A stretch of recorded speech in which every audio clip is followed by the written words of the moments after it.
ภาษาเล่มสองบทที่60หน้า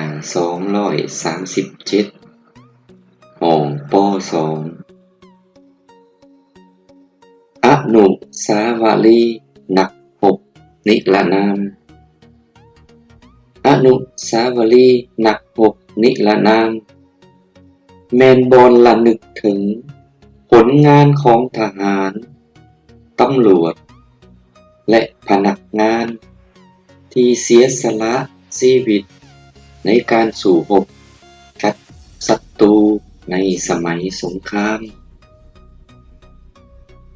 รูปทรงของอนุสาวรีย์คล้ายคือธาตุที่พวกเราเคยเห็นสิ่งที่แตกต่างจากธาตุซึ่งเราเห็นทั่วไปแม่นเทิงยอดมีรูปดาวหน่วยหนึ่งติดอยู่เพิ่นสร้างอนุสาวรีย์นี้ไว้ในบริเวณเดินที่กว้างขวางสวยงามเป็นบ่อนสำคัญของแขวงและเมืองนั้นเมื่อฮอดวันชาติวันกองทัพและวันสำคัญต่างๆเพิ่นก็นำเอาพวงมาลาไปวางต่อหน้าอนุสาวรีย์เพื่อระลึกถึงคุณงามความดีของนักรบเหล่านั้น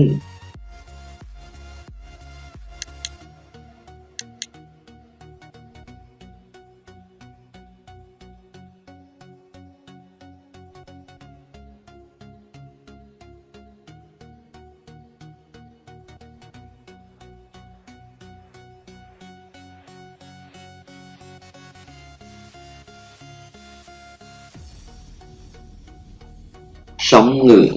tập 2 bài 60 trang 237 lượt 2 Đài liệt sĩ Đài liệt sĩ là nơi tưởng niệm đến công lao của bộ đội,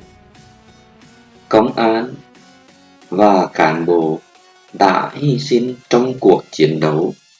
với kẻ thù thời chiến tranh. Hình dáng của đài tưởng niệm tựa như tháp mà chúng ta thường thấy. Điều khác biệt với tháp mà ta thấy phổ biến là trên đỉnh có đính hình một ngôi sao. Người ta dựng đài tưởng niệm này ở trong khuôn viên sân rộng rãi và xinh đẹp, là nơi quan trọng của tỉnh